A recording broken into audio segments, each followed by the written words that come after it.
피부고민연구소의 라니마우스입니다. 제가 최근 새로 출시된 신제품 라인들을 보고 있는데요. 오늘은 전통적으로 굉장히 민감성 피부 보습제를 내는 바니크림에서 내놓은 신제품 보습제를 살펴보면서 굉장히 여러가지 크림들이 있잖아요. 그러니까 기능성 크림도 있고 보습 크림도 있고 이것을 구분하는 법에 대해서도 말씀드리도록 하겠습니다. 제가 신제품 리서치를 꾸준히 하고 있기 때문에 브랜드별로 지금 보고 있는데 저가이면서 슈퍼마켓에 오래 자리 잡았던 바셀린, 파머스, 세탈필, 뉴트로지나 세라베 이런 바니크림, 폰즈 이런 브랜드들에서 전부 신제품을 내놓고 있어요. 그래서 올해 그런 브랜드들 신제품을 제가 다 한번 둘러보면 내년 이맘쯤에는 다시 고가 브랜드 신제품을 훑어보고 있지 않을까 생각합니다. 신제품 나온 거 훑어본 것들 중에 다 전부 100% 마음에 들었던 것은 아니에요. 슈퍼마켓 제품이니까 가격 대비 가성비 대비 괜찮은 것도 있었고 이렇게 수십 년, 100년 된 회사들에서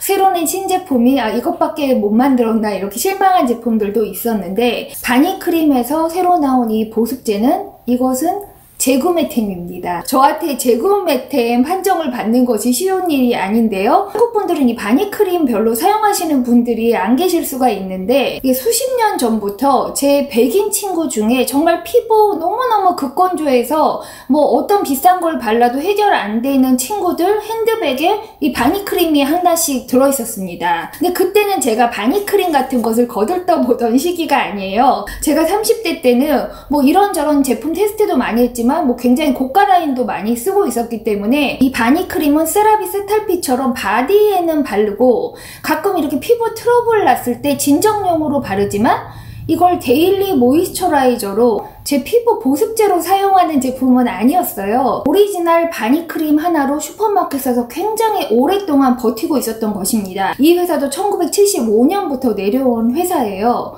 개선된 모이스처라이저를 내놓았는데 이전 제품처럼 그렇게 극건조해서 갈라지는 피부를 덮어서 굉장히 두껍게 발라서 개선하는 것이 아니라 요즘 우리가 발라서 좋아할 만한 방식으로 만들어 놓았고 오리지널 크림에 비해서 굉장히 두껍지 않음에도 굉장히 보습력이 좋아서 이 바니크림을 살펴보면서 트리트먼트 크림과 보습 크림을 비교해보고 이런 보습 크림을 사용하는 저의 소극적인 결론이 이어집니다. 바니크림 신제품 데일리 페이셜 모이스처라이저입니다. 히알루로닉 애시드와 세라마이드 5가지가 들어있는데요. 보습제와 트리트먼트 크림을 조금 구분하면 스킨케어 루틴을 정하는 데 도움이 되실 거라 제가 한번 구분을 해볼게요. 보습제라고 하는 것은 세탈필, 세라비, 바니크림, 이런 것이 보습제입니다. 요즘은 나이아신 아마이드나 히알루론산 정도 들어있지만 주요 목적은 피부를 보습하는 것입니다. 비슷한 유로 들 수 있는 게 이런 크림들이에요. 발라서 피부에 세게 적용하지는 않지만 보습감이 있는 크림들을 보습제, 모이스처라이저라고 구분을 하면 좋을 것 같고요. 그런데 수많은 크림들이 있잖아요. 무슨 레티놀 크림, 코큐텐 크림, 비타민C 크림, 수없이 나오는 레티놀 크림들과 글루타치온 크림 등 뭔가 항산화제가 가득 들어있는 이런 크림들을 트리트먼트 크림이라고 구분하면 좋을 것 같아요. 그러니까 세럼으로 바를 수 있는 트리트먼트 성분을 크림화해서 바른다고 볼 수가 있는데요. 그러니까 어떻게 보면 이런 트리트먼트 크림들은 세럼 없이 사용해 줄 수도 있습니다. 필요에 의해서 여러 가지 성분들을 레이어링 하기도 하지만 글루타치온이 필요할 때는 글루타치온 크림, 코큐텐을 사용하고 싶을 때는 코큐텐 크림 이렇게 사용을 할 수가 있는데요. 이런 레티놀이나 코큐텐 펩타이드 크림류를 바르고 피부가 건조함을 느낄 때 이런 보습제를 사용해 줄 수 있습니다. 또는 트리트먼트 세럼류를 바르고 피부를 진정 보습하는 목적으로도 보습제를 발라줄 수 있습니다. 이게 피부에 따라서 다른데 어떤 트리트먼트 크림을 하나 바르고 피부가 건조하지 않다. 그러면 이 트리트먼트 크림에서 멈추시면 돼요. 근데 이런 크림을 발랐는데도 피부가 건조하다? 그럴 때는 보습제를 더 얹어줄 수가 있습니다. 그러니까 자기 피부의 건조함에 따라서 바르는 루틴을 어느 선에서 멈출지를 정할 수 있습니다. 이제 바니크림을 한번 들여다볼게요. 오리지널 바니크림이 있는데요. 이 오리지널 바니크림으로 이 회사가 굉장히 오래 버틴 거예요.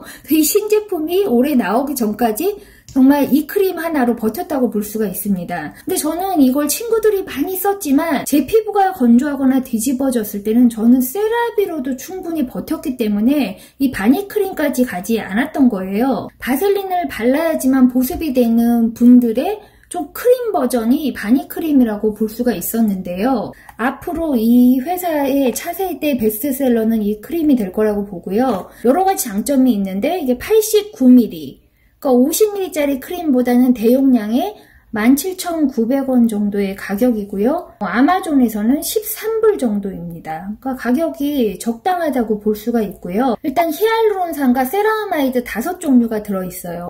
성분 배합이 굉장히 단순합니다. 물 다음 성분이 스쿠알렌이에요. 그러니까 스쿠알렌의 그런 보습을 기대할 수 있으니까 제가 스쿠알렌 세럼도 따로 사용하지 않아도 되고, 히알루론산도 들어있으니까 히알루론산 세럼도 따로 사용하지 않아도 되고, 거기에 카르노신 성분도 들어있고 세라마이드 5개가 들어있습니다. 그 외에 별게 들어있는 게 없어요. 성분적으로도 굉장히 안정이 돼 있고 민감성 피부에도 괜찮은 제품입니다. 무엇보다도 오리지널 바니크림에 비해서 뭐랄까 끈적한 보습은 아니에요. 굉장히 기분 좋은 보습입니다. 굉장히 부드러운 보습이에요. 그러니까 메이크업 전에 발라도 될 만한 보습이고 끈적이지 않고 두껍지 않은데 보습력이 굉장히 좋습니다. 제가 바닷가 가서 바람 맞고 온 날도 발랐을 때 피부 진정 효과도 굉장히 좋았어요. 그러니까 세라비로 피부 진정시키지 않아도 더 얇은 제형이라서 모공에 부담도 없으면서 피부 진정 효과가 좋으니까 제가 이것을 벌써 재구매템으로 찍어 놓은 것입니다. 그리고 제가 자기 전에 아이크림 덧바르기 귀찮을 때가 있거든요. 근데 이 크림으로 눈 아래를 덮어줬을 때도 다음날 피부 상태가 괜찮았어요. 그러니까 보습감이 굉장히 뛰어난 크림이라고 할 수가 있습니다. 감촉도 좋고 흠을 잡기가 어려워요. 그러니까 제가 요즘에 단일 품목으로 산 저가 브랜드 중에서 이게 피부에 순한 것으로는 원탑이다. 단지 히알루론산이나 세라마이드, 글리세린이 무슨 미백 효과가 있고 주름살 없애고 이런데 강력한 효과가 아니잖아요. 그러니까 뭔가 어떤 트리트먼트 세럼을 사용하고 그 후에 보습 진정 효과로 사용할 수 있는 말 그대로 보습제입니다.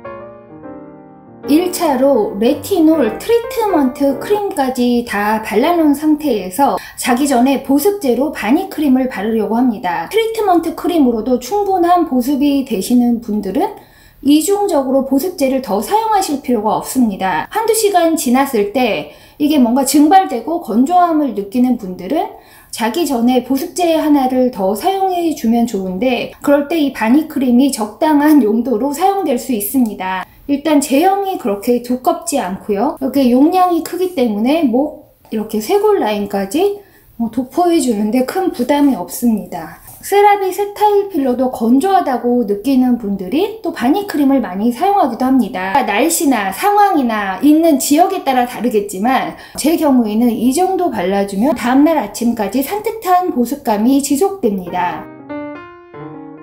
의지할 수 있는 보습제가 하나 생기면 좋거든요. 그런 트리트먼트 계열 제품으로 인해서 만약 생길 수도 있는 어떤 피부 불편함도 완화해주는 용으로 모이스처라이저를 사용해 줄 수 있습니다. 트리트먼트 크림이 아닌 보습제, 모이스처라이저의 가장 중요한 기능은 보습인 것이죠. 보습, 진정, 재생을 도와주면서 무엇보다 가격이 좀 저렴하면 좋고요. 저희가 그 50ml짜리 크림 하나를 막 10만원, 20만원짜리를 사면 정말 금방금방 재구매를 해야 되기 때문에 피부에 따라서 그렇게 크게 보습이 필요하지 않은 피부는 트리트먼트 크림으로 그것을 대신해 줄 수도 있습니다. 어느 순간 제가 최근 들어서 느낀 게 제 친구들 피부도 이제 더 이상 그렇게 쫙쫙 갈라지지 않아요. 그렇게까지 건조하지 않습니다. 농두렁 갈라지듯이 막 너무 심하게 붉어지게 갈라져서 바니크림 핸드백에 넣고 다니면서 막 수십 번 덧발라도 그렇게 건조하던 피부들이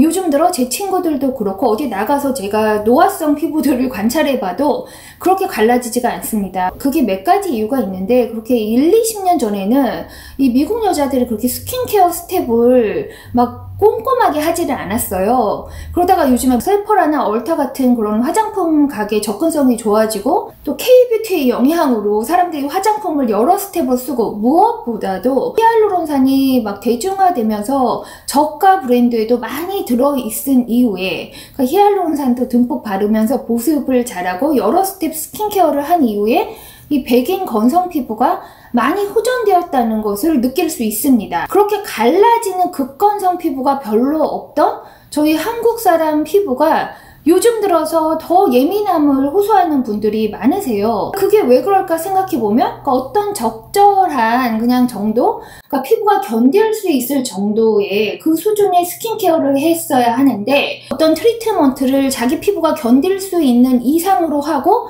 그것이 재생되기 전에 또 관리를 더 세게 하고 이 피부가 막 타고난 건조한 백인 피부보다도 더 예민하고 건조해지지 않았나 살펴볼 필요가 있습니다. 우리가 스스로 피부를 건조하게 만들 필요는 없는데요. 그럼에도 어떤 환경적인 영향으로 이미 건조해진 피부에는 트리트먼트만으로 충분하지 않고 결국 마지막 스텝에서 적절한 보습제를 사용해줘야만 합니다. 굉장히 두꺼운 크림을 발라야만 보습이 되는 분들이 아니라면 가벼운 질감, 충분한 보습이 되는 크림을 찾으실 거예요. 이 바니 크림이 기존의 두꺼운 크림 질감을 내려놓고 이렇게 가벼운 재질의 크림을 나름 용량도 있고 가격도 백화점제 크림보다 괜찮고 스퀄린, 히알루론산, 세라마이드 5가지의 보습 효능을 충분히 얻을 수 있기 때문에 이 제품이 제가 바르던 자연주의 제품들과 함께 제 고정적인 보습제 중에 하나로 자리 잡지 않을까 생각합니다.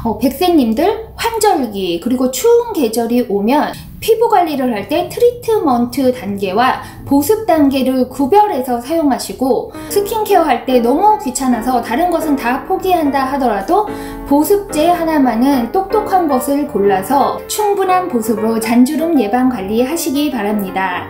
처음 오신 분들은 라니마우스 채널 구독하시고 본인 피부 타입에 맞는 스킨케어 루틴 찾아가시기 바랄게요. 그럼 라니마우스의 다음 스킨케어 루틴에서 만나요.